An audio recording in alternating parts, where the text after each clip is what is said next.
বর্তমানে যুদ্ধে ড্রোন প্রযুক্তি ছাড়া কল্পনাই করা যায় না। যুদ্ধক্ষেত্রে যে কোনো ধরনের পরিবর্তন ঘটাতে পারে উন্নত ড্রোন প্রযুক্তি। তাই তো প্রতিটি দেশ প্রতিনিয়ত আধুনিক ড্রোন তৈরি করা বা সংগ্রহ করার জন্য উঠে পড়ে লেগেছে। রাশিয়া ইউক্রেন যুদ্ধেও তেমনটি ঘটছে। ইউক্রেন তুরস্ক এবং যুক্তরাষ্ট্রের ড্রোন ব্যবহার করে রাশিয়াকে অনেকটাই ঘায়েল করতে পেরেছে। রাশিয়ার ব্যাপক পরিমাণে ক্ষয়ক্ষতি হচ্ছে। যদিও রাশিয়া ড্রোন ব্যবহার শুরু করেছে, রাশিয়া ইউক্রেন যুদ্ধে বিভিন্ন ধরনের ড্রোন ব্যবহার হচ্ছে। কোন দেশ কী ধরনের ড্রোন ব্যবহার করছে সেই বিষয় থাকছে আজকের ভিডিওটিতে। তাই ভিডিওটি না টেনে পুরো ভিডিওটি দেখার অনুরোধ করছি।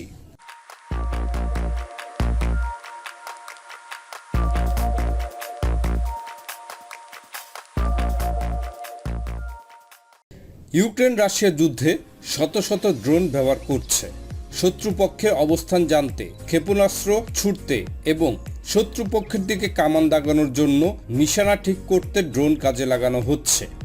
রাশিয়া আক্রমণের সম্ভাবনা দেখার সাথে সাথে ইউক্রেন ড্রোন সংগ্রহ করেছিল। রাশিয়া যখন আক্রমণের প্রস্তুতি নিচ্ছিল তখনই ইউক্রেন তুরস্ক থেকে ড্রোন সংগ্রহ করেছিল, যার কারণে যুদ্ধে কিছুটা রাশিয়াকে বিপাকে ফেলতে পেরেছে ইউক্রেন। এবার দেখব রাশিয়া ইউক্রেন কী ধরনের ড্রোন ব্যবহার করছে। রাশিয়া ইউক্রেন যুদ্ধে সামরিক এবং অসামরিক ড্রোন ব্যবহার করছে। ইউক্রেনের ব্যবহৃত প্রধান সামরিক ড্রোন তুরস্কের তৈরি। এটির নাম বাইরাক্টার TB2। আকারে এটি একটি ছোট উড়োজাহাজের সমান। এতে ক্যামেরা লাগানো আছে এবং লেজার নিয়ন্ত্রিত বোমাও বহন করা যায়। ইউক্রেনের কাছে এরকম 50টি ড্রোন ছিল। অন্যদিকে রাশিয়া মূলত ব্যবহার করছে ছোটখাটো সাধারণ মানের ওয়ারল্যান্ড ট্রেন ড্রোন। যুদ্ধের শুরুতে রাশিয়ার কাছে এরকম হাজারো ড্রোন ছিল। এই ড্রোনে ক্যামেরার ব্যবস্থা আছে এবং এটি থেকে মাঝারি আকারে ক্ষেপণাস্ত্র ছোড়া যায়। শত্রুপক্ষের টার্গেট খুঁজে বের করা এবং সেখানে নিশানা করে কামানের গোলা ছোড়ার ক্ষেত্রে দুপক্ষের ড্রোনই বেশ কার্যকরী। রাশিয়ার ড্রোন ওয়ারল্যান্ড ট্রেন যখন শত্রুপক্ষের কোনো টার্গেট খুঁজে পায় তখন রুশরা 3 হতে 5 মিনিটের মধ্যে তাদের কামান সেদিকে তাক করে গোলা ছুটতে পারে। এই ড্রোনের সাহায্য না পেলে রুশদের এরকম একটা হামলা চালাতে কমপক্ষে 30 থেকে 40 মিনিট সময় লাগত। রাশিয়া এ কাজে আরও একটি ড্রোন ব্যবহার করছে, যা দিয়ে শত্রুপক্ষের অবস্থানে কয়েক মিনিটের মধ্যে হামলা চালাচ্ছে রাশিয়া। এদিকে ইউক্রেনের প্রথম হাতিয়ার বাইরাক্টার TB2 ড্রোন যুদ্ধের প্রথম কয়েক সপ্তাহে বেশ কিছু সফল হামলা চালিয়েছে এবং বেশ প্রশংসা কুড়িয়েছে। রাশিয়ার অস্ত্রের গুদামের মতো লক্ষ্যবস্তু খুঁজে বের করা এবং মস্কোবা যুদ্ধজাহাজের মতো বড় ধরনের যুদ্ধজাহাজে হামলা চালিয়ে সেটিকে ডুবিয়ে দিতে এই ড্রোন বড় ধরনের ভূমিকা রেখেছে। তবে ইউক্রেনের এই প্রধান হাতিয়ার বাইরাক্টার ড্রোন রাশিয়ার হামলায় ধ্বংস হয়ে গেছে। এগুলো বেশ বড় এবং তুলনামূলক ধীর গতিতে চলে, আর এগুলো ওড়ে মাঝারি উচ্চতায়, ফলে গুলি করে এই ড্রোন ফেলে দেওয়া খুবই সহজ। ইউক্রেন সামরিক ড্রোনের পাশাপাশি ছোট বাণিজ্যিক মডেলের ড্রোন ব্যবহারের দিকে ঝুঁকছে। এরকম একটি ড্রোন হচ্ছে DJI Mavic 3। ইউক্রেনের ড্রোন প্রস্তুতকারী একটি কোম্পানির হিসেবে দেশটির প্রতিরক্ষা বাহিনীর হাতে প্রায় 6000-এর মতো এমন ড্রোন রয়েছে।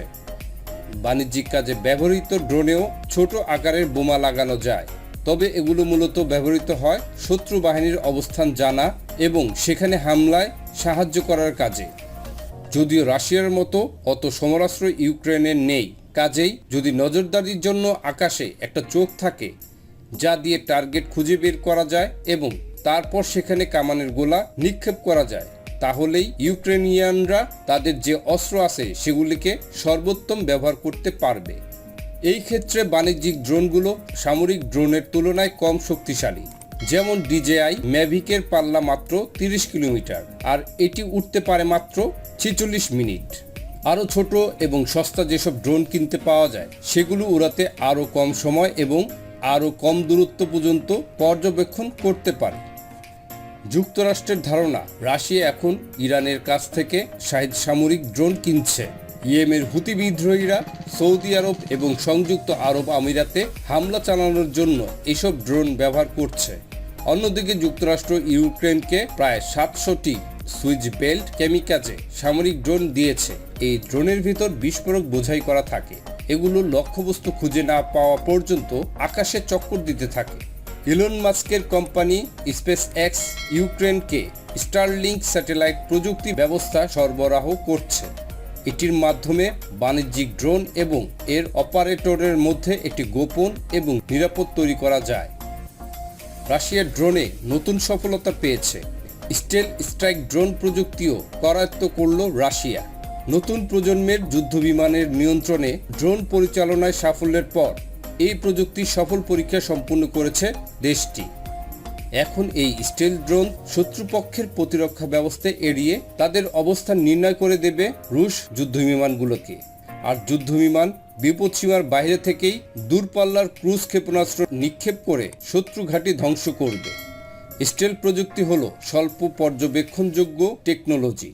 এটি একটি সামরিক কৌশল যা রাডার, ইনফ্রারেড এবং অন্যান্য শনাক্তকরণ প্রযুক্তি থেকে বিমান, জাহাজ, সাবমেরিন, মিসাইল, উপগ্রহ ও স্থল যানবাহনকে প্রায় অদৃশ্য করে রাখে। রাশিয়া মানববিহীন যুদ্ধ ব্যবস্থা উন্নত করার প্রতি বেশি মাত্রায় নজর দিয়েছে।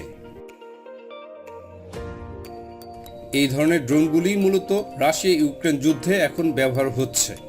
বর্তমানে যুদ্ধের পরিস্থিতি আরও ভয়াবহ রূপ নিয়েছে। আগামীতে এই যুদ্ধ কোথায় গিয়ে দাঁড়ায় তা বলা মুশকিল। আমাদের পরবর্তী ভিডিও দেখার জন্য আমন্ত্রণ রইল। আমাদের সাথে থাকার জন্য সবাইকে অনেক ধন্যবাদ। ড্রোন প্রযুক্তির আজকের ভিডিওটি আপনাদের কেমন লেগেছে? ভিডিওটি সম্বন্ধে আপনাদের সুন্দর মতামত আমাদের চ্যানেলটির কমেন্ট বক্সে লিখে জানাতে পারেন।